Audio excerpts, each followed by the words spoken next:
Hi guys, welcome to my session. आज के session में हम डिस्कस करेंगे electrical activities during hearing as well as we will discuss about test of hearing, deafness. ठीक है, तो क्वेश्चंस कौन कौन से पूछ सकते हैं। एक क्वेश्चन आ सकता है एंडो कॉक्लियर पोटेंशियल, ठीक है। दूसरा आ सकता है डेफनेस या फिर ऑडिटरी डिफेक्ट्स भी से क्वेश्चन की तरह पूछ सकते हैं। What are the types of deafness भी पूछ सकते हैं। डिस्क्राइब दैट टेस्ट, जो हम एट्थ क्रेनियल नर्व की जो टेस्ट कर रहे हैं वो भी पूछ सकते हैं। Test for hearing and deafness, ये भी क्वेश्चन आ सकता है। Test to evaluate auditory physiology, तो ये जो क्वेश्चन नंबर दिए वो मेरी बुक के क्वेश्चन नंबर है। और साथ में अगेन नए बच्चों के लिए मेरे सभी नोट्स आपको वेसेलियस एप्लीकेशन में मिल जाएंगे, जो आप प्ले स्टोर से डाउनलोड कर सकते हो। इसके लिंक डिस्क्रिप्शन बॉक्स में है। साथ में मेरी बुक फिजियोलॉजी नोट्स में भी आपको सभी नोट्स मिल जाएंगे, दोनों के लिंक्स है डिस्क्रिप्शन। ठीक है, अभी चालू करें हमारा आज का टॉपिक जो है electrical events during the process of hearing. ठीक है, तो तीन टाइप की इलेक्ट्रिकल इवेंट्स हमें हियरिंग में मिलती है। एक है हमारा एंडोकॉक्लियर पोटेंशियल, नंबर वन। तो ये जो एंडोकॉक्लियर पोटेंशियल्स होते हैं, जिसे एंडोलिम्फेटिक, क्योंकि एंडोलिम्फ के जो पोटेंशियल, इसीलिए उसे कहते हैं। दूसरा है रिसेप्टर पोटेंशियल, जैसे हर एक रिसेप्टर्स में होता है, ऐसे ही हमारे रिसेप्टर्स जो ऑर्गन ऑफ कॉटी है कॉक्लिया के अंदर, तो इसे कहते हैं कॉक्लियर माइक्रोफोनिक पोटेंशियल। और तीसरा रिसेप्टर पोटेंशियल में से जनरेट होगा हमारा एक्शन पोटेंशियल। तो तीन टाइप के पोटेंशियल्स हो गए। जैसे रेस्टिंग मेम्ब्रेन पोटेंशियल था, है ना, रेस्टिंग मेम्ब्रेन पोटेंशियल था, तो ये एंडोलिम्फेटिक है। रिसेप्टर का पोटेंशियल था, ये रिसेप्टर पोटेंशियल। और थर्ड आ गया एक्शन पोटेंशियल। तो स्टार्ट कर रहे हैं एंडोलिम्फेटिक पोटेंशियल। तो एंडोलिम्फेटिक पोटेंशियल होता है, तो वो सबसे पहले रिकॉर्ड कैसे करते हैं, जैसे हम बाकी सब रेस्टिंग मेम्ब्रेन पोटेंशियल रिकॉर्ड कर रहे हैं, ठीक है ना। रेस्टिंग मेम्ब्रेन पोटेंशियल कैसे रिकॉर्ड करते थे हम लोग पहले एक जो इलेक्ट्रोड है वो हम कहाँ पे रख रहे थे, सेल के अंदर। दूसरा इलेक्ट्रोड था वो सेल के बाहर। ऐसे सेल है तो अंदर और बाहर, तो यहाँ पे भी वही करना है। दो इलेक्ट्रोड्स रख रहा है, एक इलेक्ट्रोड रख रहे हैं हम काला मीडिया के अंदर, जिसके अंदर यहाँ पे होगा हमारा एंडोलिम्फ। और दूसरा जो है वो स्काला वेस्टिबुलाई में, यहाँ पे होगा पेरिलिम्फ। हमें पता है स्काला वेस्टिबुलाई में पेरिलिम्फ है, स्काला टिम्पैनी में पेरिलिम्फ है, स्काला मीडिया के अंदर एंडोलिम्फ है। और दोनों को एक इलेक्ट्रोड स्काला मीडिया और एक स्काला वेस्टिबुलाई, और दोनों को कनेक्ट कर रहे एम्पलीफायर के थ्रू CRO से, कैथोड रे ऑसिलोस्कोप। और ये जो डिफरेंस पोटेंशियल का डिफरेंस रिकॉर्ड होगा, जिसे हम कहते हैं एंडोकॉक्लियर पोटेंशियल। ठीक है, तो ये जो पोटेंशियल डेवलप हो रहा है वो एंडोलिम्फ का है, इसलिए इसको एंडोलिम्फेटिक पोटेंशियल भी कहते हैं। ठीक है, एंडोकॉक्लियर या एंडोलिम्फेटिक। अब ये होता कितना है, सबसे पहला तो जैसे हम रेस्टिंग मेम्ब्रेन पोटेंशियल बता दें ना, कितना है रेस्टिंग मेम्ब्रेन पोटेंशियल, तो हमें ये भी पता होना चाहिए कि ये वाला भी कितना है, एंडोकॉक्लियर पोटेंशियल। ये पॉजिटिव होता है, +80 मिलीवोल्ट, ठीक है ना, +80 मिलीवोल्ट। या अगर एवरेज बताए तो ये है +50 टू +100 मिलीवोल्ट। ठीक है, इसका मतलब क्या हुआ कि जो इनसाइड है हेयर सेल्स का, तो इलेक्ट्रिकल पोटेंशियल जो एक्टिविटी है वो -70 millivolt with respect to perilymph. तो दोनों का डिफरेंस इतना है। ठीक है? और यहाँ पे होता क्या है, ये देखो हेयर सेल है ना, इसका अपर और लोअर एंड अलग अलग जगह पे होता है। जैसे अपर एंड है हेयर सेल का हमारा, ठीक है, एक मिनट, हेयर सेल का जो अपर एंड है वो कहाँ पे होगा, एंडोलिम्फ में। ये है हमारा काला। एंडोलिम्फ में क्या होगा, एंडोलिम्फ कहाँ पे होगा, स्काला मीडिया। ठीक है, और जो लोअर एंड है वो पेरिलिम्फ है, और इन दोनों का जो डिफरेंस होता है वो 80 मिली। ठीक है, और ये जो पोटेंशियल डिफरेंस है between the intracellular fluid and endolymph, ये और इन दोनों के बीच में भी डिफरेंस होगा। ये हमारे हेयर सेल है, ठीक है, इसके अंदर का फ्लूइड और एंडोलिम्फ।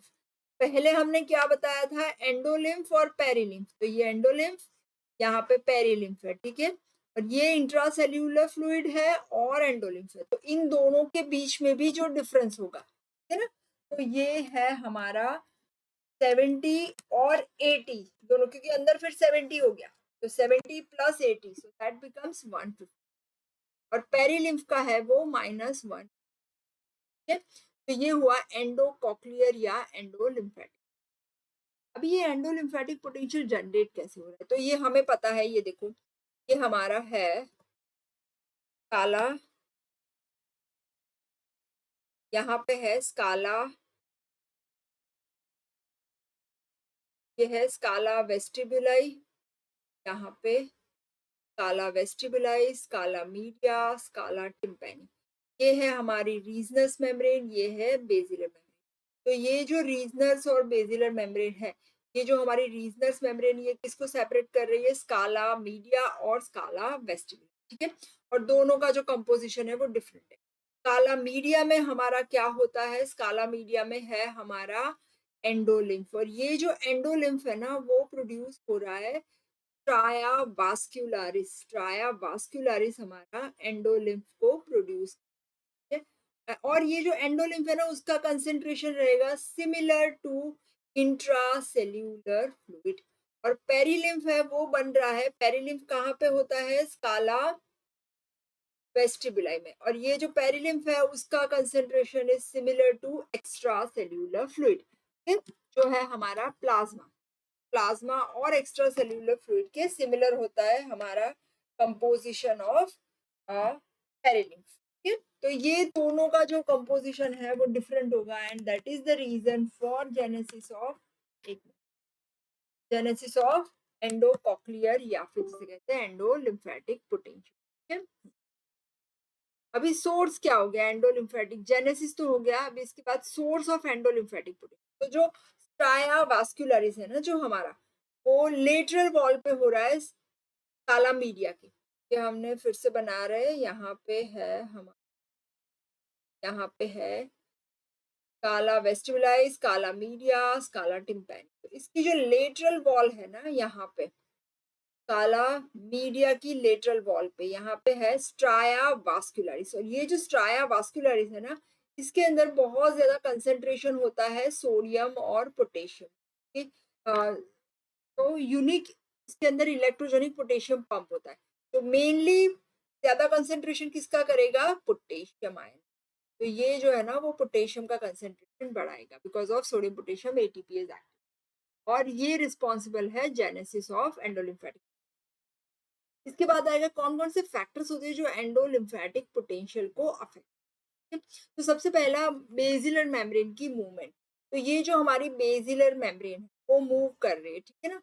तो ये देखो, ये हमारी है रीजनस मेम्ब्रेन, ये है बेसिलर मेम्ब्रेन। तो जब बेसिलर मेम्ब्रेन है, ये एंडोलिम्फेटिक पोटेंशियल है वो इंक्रीज होगा जब बेसिलर मूवमेंट डाउनवर्ड मूव करेगी, तो डाउनवर्ड से इंक्रीज। और जब ये मूवमेंट होगी अपवर्ड, तो ये हो रहा है डिक्रीज। तो अपवर्ड से ये डिक्रीज है, अपवर्ड मूवमेंट। फिर दूसरा जो फैक्टर है जो एंडोलिम्फेटिक पोटेंशियल को अफेक्ट कर रहा है, वो है हमारा, इसके साथ में आएगा इंजेक्शन ऑफ रिंगर सॉल्यूशन। अगर हम जो कोई सॉल्यूशन ऐड कर रहे हैं जिसका composition is similar to extra cellular fluid, तो एक्स्ट्रा सेल्यूलर फ्लूइड के सिमिलर अगर इसका कंपोजिशन हो रहा है, ठीक। तो अगर ये एक्स्ट्रा सेल्यूलर फ्लूइड के जैसे ही है, तो ये एक्स्ट्रा सेल्यूलर फ्लूइड जैसा कंपोजिशन है, और हम इसे इंजेक्ट कर रहे हैं स्काला मीडिया के अंदर, है ना। क्योंकि स्काला मीडिया का कंपोजिशन तो है इंट्रासेल्यूलर फ्लूइड के जैसे, तो ये जो डिफरेंस है ना वो चला जाएगा, डिफरेंस एबॉलिश हो रहा है, ठीक है। तो इसकी वजह से ये जो हमारा एंडोलिम्फेटिक पोटेंशियल है ना वो एबॉलिश हो, पर ऑपोजिट कर रहे हैं। अगर हम इंजेक्शन कर रहे हैं पोटेशियम रिच, पोटेशियम कहाँ पे ज्यादा होता है? इंट्रासेल्यूलर। तो पोटेशियम रिच अगर फ्लूइड हम इंजेक्ट कर रहे हैं, वो कहाँ कर रहे हैं? बाहर की साइड, जहाँ पे है स्काला टिम्पैनी और स्काला वेस्टिबुलाई। अगर वहां पे कर रहे हैं तो भी अगेन एंडोलिम्फेटिक पोटेंशियल है वो एबोलिश हो, मतलब जहां एक्स्ट्रा सेल्यूलर है हम वहां पे इंट्रा सेल्यूलर डाल रहे हैं, और इंट्रा सेल्यूलर वहां एक्स्ट्रा सेल्यूलर, तो दोनों सिचुएशन में ये एबोलिश हो जाए, ठीक है। अभी दूसरा आएगा रिसेप्टर पोटेंशियल, जिसे कहते हैं कॉक्लियर माइक्रोफोनिक पोटेंशियल। तो ये जो है रिसेप्टर पोटेंशियल या फिर हमारा है कॉक्लियर माइक्रोफोनिक पोटेंशियल। तो ये जो हमारा है इलेक्ट्रिकल रिस्पॉन्स है, कॉक्लिया को जैसे ही हम स्टिमुलेट कर रहे हैं, तो जैसे कोई भी रिसेप्टर को स्टिमुलेट करते तो रिसेप्टर पोटेंशियल, तो ये होगा थोड़ा सा डीपोलराइजेशन, माइल्ड डीपोलराइजेशन, ठीक है। ऐसा पोटेंशियल आएगा। और ये जो पोटेंशियल फ्लक्चुएशन है वो कैसे रिकॉर्ड होगा? ऐसे ही हम लोग एक्टिव इलेक्ट्रोड रखते हैं। एक्टिव इलेक्ट्रोड कहाँ पे रखेंगे? Cochlea, active between the active electrode जो हम रिकॉर्डिंग साइड पे रखेंगे, और दूसरा जो है वो इंडिफरेंट इलेक्ट्रोड जो हम रखेंगे नियर द कॉक्लिया, ठीक है। Sorry, active electrode near the cochlea, और दूसरा जो इलेक्ट्रोड है वो और कहीं पे भी रखेंगे। और रेस्टिंग मेम्ब्रेन पोटेंशियल जो हेयर सेल का है वो रिकॉर्ड किया है, जो वो है हमारा -6। ठीक है, अभी जैसे एक्शन पोटेंशियल कैसे जनरेट हो, तो सबसे पहले तो हमारा जो हेयर सेल है, जैसे ही हमारे साउंड वेव्स यहाँ हेड सेल की तरफ जा रहे हैं, ठीक है ना, तो साउंड वेव्स जैसे ही जा रहे हैं तो ये क्या होगा, ट्रैवलिंग वेव थियरी वगैरह सब हमने कर दिया। ठीक है, तो ये जैसे ही हेड सेल्स है वो साउंड सॉरी ये साउंड वेव्स है वो हेड सेल स्टीरियोसीलिया जो होती है ना हेड सेल्स की, अगर ये स्टीरियोसीलिया का मूवमेंट हो रहा है टूवर्ड्स द काइनोसीलियम, तो टूवर्ड्स द काइनोसीलियम होगा तो क्या होगा, जनरेशन ऑफ डीपोलराइजेशन। पर ये उल्टा हुआ, अवे फ्रॉम द, ये काइनोसीलियम मतलब बड़ी वाली सी, तो जब भी अवे फ्रॉम द काइनोसीलियम होगा तो क्या होगा, opening of the potassium channel. Potassium channel open होती है तो होता है हमेशा हाइपर पोलराइज, और हाइपर पोलराइजेशन होगा तो हमारा मेम्ब्रेन पोटेंशियल जनरेट नहीं होगा। जबकि उससे ऑपोजिट अगर बता रहे स्टीरियोसीलियम मूव्स टूवर्ड्स काइनोसीलियम तो क्या हो रहा है, डी है, तो जनरेशन ऑफ एक्शन पोटेंशियल। तो यहाँ पे तो अगेन ये भी मैंने बताया था, जैसे हमारी बेसिलर मूवमेंट मेम्ब्रेन है, जो बेसिलर मेम्ब्रेन का जो मूवमेंट हो रहा है ना, upward movement of the basilar membrane या फिर ऑर्गन ऑफ कॉर्टी, तो ये मूव करेगा अवे फ्रॉम द लिम्बस को, ठीक है, और डाउनवर्ड मूवमेंट तो टूवर्ड्स द लिम्बस। ठीक है, अभी सोर्स ऑफ कॉक्लियर माइक्रोफोनिक पोटेंशियल, जो कॉक्लियर माइक्रोफोनिक पोटेंशियल है वो कैसे जनरेट होता है, तो वो सब सेम चीज है, जैसे ही साउंड वेव्स आएंगे हेड सेल्स का स्टिमुलेशन होगा, डिस्टॉर्शन होगा, और ये जो साउंड एनर्जी है उसका कन्वर्शन होगा इलेक्ट्रिकल। ठीक है, जिसे कहते हैं जनरेटर पोटेंशियल। ठीक है, और रिकॉर्डिंग के लिए भी मैंने बता दिया, हम इलेक्ट्रोड्स रखेंगे, एक इलेक्ट्रोड काला मीडिया में, दूसरा काला टिम्पैन। ठीक है, और ये जो पोटेंशियल है वो रिकॉर्ड।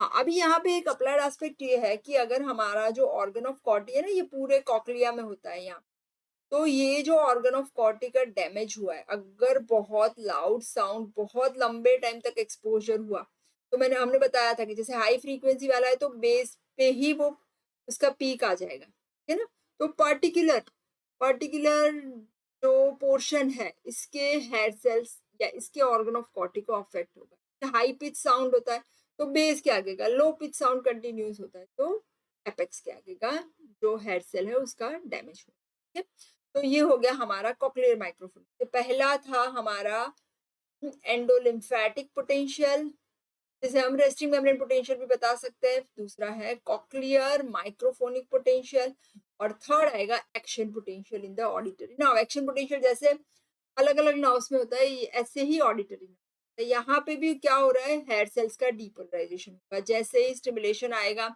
एक्शन पोटेंशियल जनरेट होगा, सोडियम चैनल्स ओपन हो रहे हैं, यहाँ पे जो न्यूरोट्रांसमीटर रिलीज हो रहा है वो है ग्लूटामिन।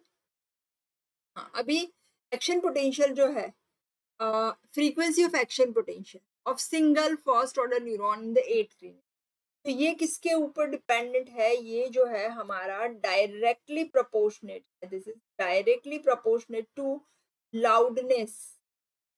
दूसरा है इंटेंसिटी ऑफ साउंड, तो इससे क्या होगा, जब लो इंटेंसिटी साउंड होता है ना, तो इससे क्या होगा, अगर साउंड की इंटेंसिटी कम है तो हर एक एक्सॉन का जो डिस्चार्ज होगा जब साउंड आएगा तब, तो वो डिस्चार्ज कर रहा है ओनली वन फ्रीक्वेंसी, एंड इसके साथ साथ में जो मूवमेंट हो रहा है, डिस्प्लेसमेंट हो रहा है, वो भी थोड़े ही एरिया में होगा। मतलब देखो, लो साउंड इंटेंसिटी है तो डिस्चार्ज हो रहा है to one frequency, low sound intensity में discharge to one frequency, and area हो गया लिमिटेड, ठीक है, limited area displaced limited area of basilar membrane, ठीक है, बट वो मैक्सिमम करेगा। ठीक है, और जब हायर फ्रीक्वेंसी होगा तो हायर साउंड इंटेंसिटी होगा तो जो मूवमेंट होगी वो भी बहुत ज्यादा होगी, large area of basilar membrane है उसका डिस्प्लेसमेंट। तो ये हुआ हमारा एक्शन पोटेंशियल। यहाँ पे हो रहा है एक्शन पोटेंशियल का कैरेक्टरिस्टिक क्या है, जैसे बाकी सब पोटेंशियल थे, सॉरी बाकी सब नर्व्स में जैसे पोटेंशियल थे, सेम सेम वे यहाँ पे भी एक्शन पोटेंशियल जो ऑडिटरी नर्व की बात करें तो उसकी भी कैरेक्टरिस्टिक वही है, कॉक्लियर माइक्रोफोनिक पोटेंशियल्स होगा, उसके बाद एक्शन पोटेंशियल जनरेट होगा, ये ऑल और नन लॉ को ओबे कर रहा है, ठीक है। इसको थ्रेशोल्ड भी होता है, रिफ्रैक्टरी पीरियड भी हो रहा है, ठीक है, दोनों ही प्रेजेंट है। Refractory period of the auditory nerve fibre is कितना हो रहा है 1 millisecond, and rate of discharge is only 1000 per second, 1000 impulses per second. And synchronization होगा, एक और भी यहाँ पे है, सिंक्रोनाइजेशन है साउंड वेव्स के साथ में, और रेट ऑफ डिस्चार्ज। तो ये हो गया हमारा एक्शन पोटेंशियल इन ऑडिट। तो ये हमारी इलेक्ट्रिकल एक्टिविटी कंप्लीट किया। अभी दूसरा छोटा सा टॉपिक है जो है डेफनेस। ये भी बहुत बार क्वेश्चन पूछते हैं, हियरिंग टेस्ट भी इसके साथ साथ में ही पूछे। तो सबसे पहला डेफनेस क्या है, डेफिनेशन अगर करें डेफनेस तो inability on the part of the individual to perceive sound, वो साउंड परसीव नहीं कर सकता, दैट इज डेफनेस। ठीक है, तो ये जो डेफनेस होती है वो मेनली 3 टाइप्स की है। एक है कंडक्टिव डेफनेस, मतलब कंडक्शन नहीं, दूसरा है नर्व की डेफनेस, तीसरा है मिक्स्ड डेफनेस। तो कंडक्टिव डेफनेस, हाँ, दूसरा एक और क्लासिफिकेशन है जो WHO ने दिया है, according two degree of loss of hearing, कितने डेसिबल में हियरिंग लॉस है, इसकी वजह से उन्हें जो क्लासिफाई करते हैं ग्रेड्स में 0 to 6।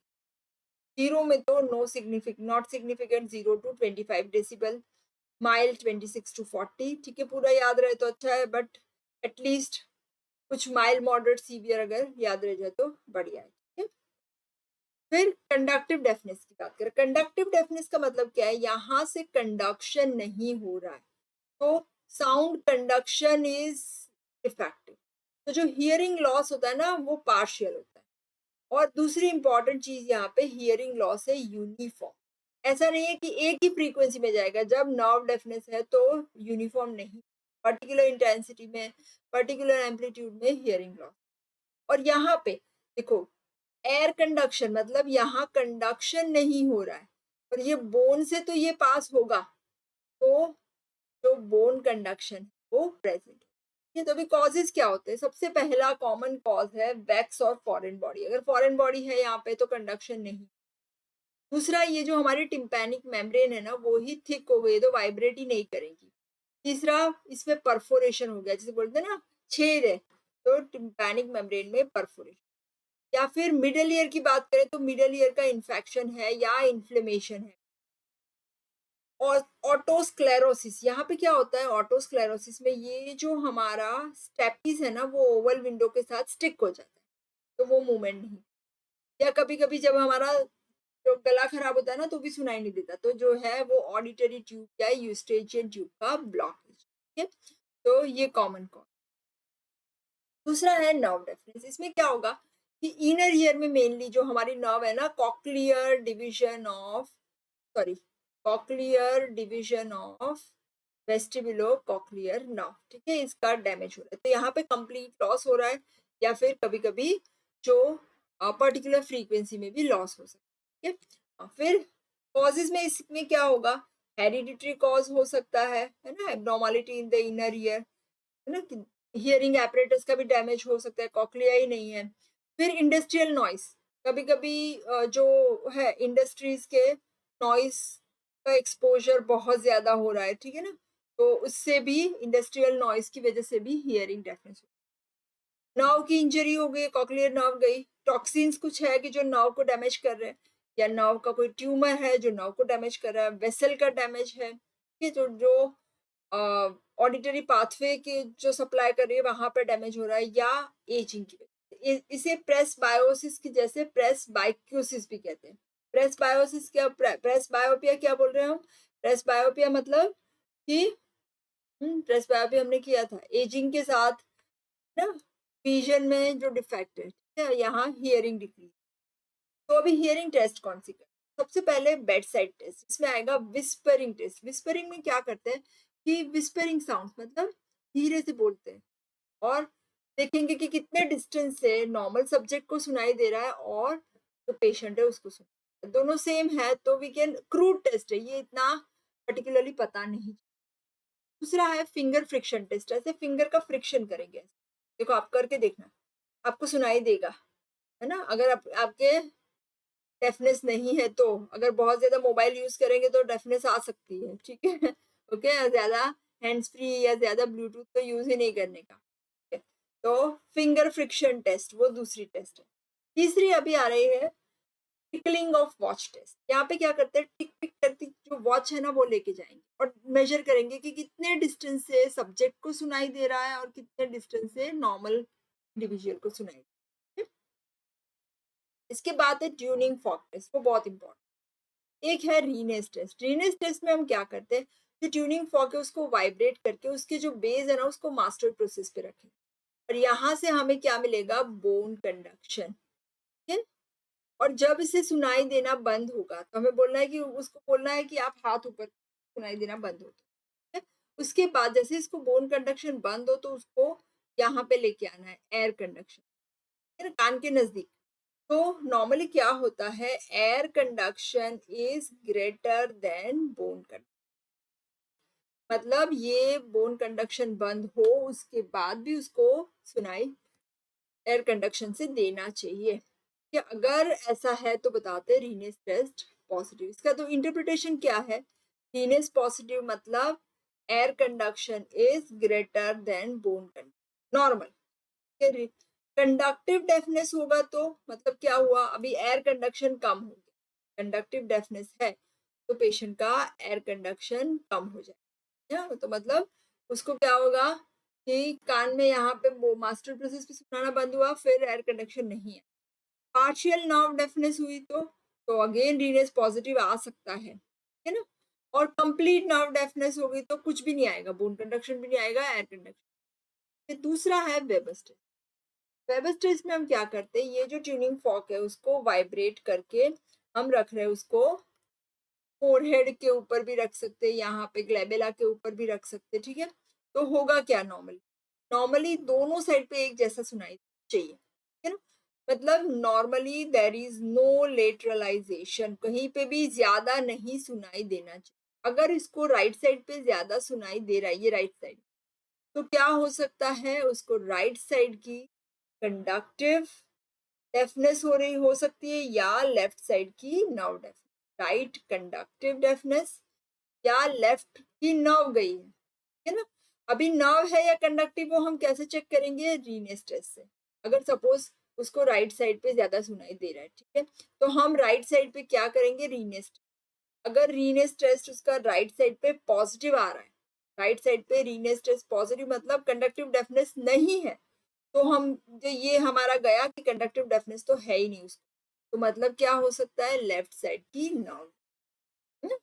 हाँ, नॉर्मली दोनों साइड ठीक सुनाई देना चाहिए, पर अगर एक बाजू लेटरलाइजेशन है तो हम ऐसे इसको आइडेंटिफाई कर सकते हैं। इसके बाद है स्क्वेबैक टेस्ट में क्या करना है, पेशेंट का बोन कंडक्शन चेक करके फिर एग्जामिनर के बोन कंडक्शन के ऊपर रखें, ठीक है? दोनों का सेम होना चाहिए कि अगर पेशेंट का बोन कंडक्शन ज्यादा है तो उसको कंडक्टिव डेफनेस हो सकती है और नर्व डेफनेस हो तो बोन कंडक्शन कम होगा। इसके बाद लास्ट टेस्ट है वो ज्यादा अच्छे से हमें ऑडिटरी एक्यूट बारे में पता चले ना, मेजरमेंट ऑफ जैसे विजुअल एक्यूटी होता है ना, शार्पनेस ऑफ विजन, ऐसे शार्पनेस ऑफ हियरिंग के लिए। तो इसके लिए होता है हमारा इलेक्ट्रॉनिक ऑसिलेटर होता है जो अलग अलग प्योर टोन्स को जनरेट कर रहा है। एक दूसरा आएगा इंटेंसिटी को एडजस्ट करने के लिए इंटेंसिटी डायल और हेडफोन्स देते हैं। तो इसमें करते क्या है, प्रोसीजर में सबसे पहले तो साउंड प्रूफ रूम में पेशेंट को बैठाएंगे, ठीक है? इसके बाद उसको हेडफोन्स लगाएंगे और अलग अलग टोन्स, अलग अलग फ्रीक्वेंसी के टोन्स को आज द सब्जेक्ट टू हियर, ठीक है? और जब भी वो साउंड सुनाई दे रहा है तो उसको बोलना है कि हाथ ऊपर करे या हैंड लाइट फ्लैश करे, ठीक है? तो हर एक फ्रीक्वेंसी में जो थ्रेशोल्ड इंटेंसिटी है वो मेजर करेंगे। फॉर एग्जांपल देखो, यहाँ पे फ्रीक्वेंसी दी है ना, ये वाला, तो ये जो है ना वो फ्रीक्वेंसी है और ये है इंटेंसिटी। तो ये हमारा है नॉर्मल का, नॉर्मल की ये हमारी बोन और एयर कंडक्शन की फ्रीक्वेंसी और हियरिंग, ठीक है? और अगर ये नॉर्मल है, अगर सपोज यहाँ पे देखो ये जो 20 डेसिबल जो हियरिंग लॉस कहाँ पे ज्यादा आ रहा है, कौन सी फ्रीक्वेंसी में आ रहा है, तो यहाँ पे पता चल जाएगा कि 3000 वाली फ्रीक्वेंसी है तो वो कम हो, ठीक है ना। तो ऐसे करके ये ग्राफ ड्रॉ करना है, हर अलग अलग फ्रीक्वेंसी में कौन सी फ्रीक्वेंसी में कहाँ पे हियरिंग लॉस है वो पता चले। तो यहाँ पे नॉर्मल एयर कंडक्शन थ्रेशोल्ड जो है वो मेजर करते 125 250 500 ऐसे करते करते मेजर करते जाएंगे, 1000 2000 3000 4000 8, और सबकी थ्रेशोल्ड भी मेजर करेंगे, बोन कंडक्शन और एयर कंडक्शन, ठीक है। हाँ, तो ये हो गई इसकी नॉर्मल हियरिंग, नॉर्मल का जो ग्राफ था वो, और ये हो गया लॉस ऑफ और हियरिंग लॉस। इसका सिग्निफिकेंस क्या है, सबसे पहला तो हमें पता चलेगा डिग्री ऑफ डेफनेस, कितनी डिग्री की डेफनेस, और दूसरा एक डिग्री ऑफ डेफनेस, सेकेंड कौन सी फ्रीक्वेंसी रेंज है, फ्रीक्वेंसी रेंज कि जिसमें हियरिंग सबसे ज्यादा अफेक्टेड, हियरिंग अफेक्टेड सबसे ज्यादा, ठीक है ना, हियरिंग इज अफेक्ट। तो यहाँ तो इसकी वजह से हमें क्या पता चलेगा, जैसे फ्रीक्वेंसी रेंज में हियरिंग अफेक्टेड है तो उस हिसाब से हम इसको हियरिंग एड दे पाएंगे, है ना। तो ये इसका सिग्निफिकेंस है। तो यहाँ पे हमारा आज का टॉपिक कंप्लीट हो रहा है। चलो अभी क्वेश्चंस कर लेते हैं। ट्रायावास्कुलरिस प्ले एन इम्पॉर्टेंट रोल, है, तो वो क्या प्रोड्यूस कर रहा था, एंडोलिम्फ या पेरिलिम्फ, बताया था, इट प्रोड्यूसेस, फिर कॉक्लियर माइक्रोफोनिक पोटेंशियल, नॉट ट्रू, तो माइक्रोफोनिक पोटेंशियल थे ना वो रिसेप्टर पोटेंशियल, तो potential fluctuation recording between cochlea and ear lobe, तो वो करते हैं ना, एक कॉक्लिया में रखते हैं, एक और कहीं पे भी रख सकते हैं, सिमिलर टू जनरेटर पोटेंशियल, वो भी मैंने बताया था, produced by distortion of outer hair cells, के वो हेड सेल का डिस्टॉर्शन होगा, सेम एज एंडोलिम्फेटिक पोटेंशियल, नहीं, एंडोलिम्फेटिक पोटेंशियल था हमारा रेस्टिंग मेम्ब्रेन पोटेंशियल, और ये है जनरेटर। डेफनेस, डेफनेस का मतलब है इजी वाला question, inability to hear either wholly or partially, यही है। Conductive deafness is more common, ऐसा नहीं होता, more common cause is hereditary, ये भी नहीं होता। Hearing aid can overcome all the forms of deafness, ये भी नहीं होता। कभी कभी नर्व डेफनेस में हियरिंग एड से नहीं ओवरकम हो रहा है, वो करेक्शन नहीं हो सकता, ठीक है। Not a common cause of conductive deafness, conduction जैसे हमने बताया ना, कंडक्शन नहीं हो रहा है, तो वैक्स और फॉरेन बॉडी तो होगा, फिर मीडिया में भी इन्फ्लेमेशन होगा, ओटाइटिस मीडिया, ओटोस्क्लेरोसिस, हेरिडिटरी, हेरिडिटरी है ना, वो कॉमन कॉज है नर्व डेफनेस, है ना, वो कंडक्टिव डेफनेस का कॉज नहीं है। Not a feature of conductive deafness, complete loss of hearing, hearing complete loss ये है, कंप्लीट नहीं होता। Hearing loss is fairly uniform throughout the frequency range. Venous test positive ये रहेगा, air conduction is greater than bone conduction. Subject's bone conduction is better than examiner, yes ये भी correct है। तो complete hearing loss नहीं होता, partial होता। ये एक टेस्ट आ रहा है, a person is found to have depressed hearing in all the frequencies, okay, of sound when tested by air conduction, but who have normal bone conduction for all frequency. What is the cause of deafness? देखो air conduction कम हुआ है मतलब conductive deafness, तो cochlea का destruction तो हो नहीं सकता। Fibrosis cause fixation of ossicle, conduction के लिए चाहिए ना। फिर आ रहा है रीजन ऑफ ऑडिटरी नर्व, तो ये नर्व डेफनेस का कॉज है, और वास्कुलर डैमेज वो भी नर्व डेफनेस का कॉज है, तो ये आ गया हमारा fibrosis. Nerve deafness is characterised by all except, complete hearing loss होता है, प्रोलॉन्ग एक्सपोजर, अगर बहुत ज्यादा नॉइज आया तो भी हो सकता है, रीनेस टेस्ट पॉजिटिव नहीं होगी, subjects bone conduction is worse than examiners bone conduction, ये भी करेक्ट है। बोन कंडक्शन कम होता है जब नर्व डेफनेस, रीनेस टेस्ट नेगेटिव आएगी।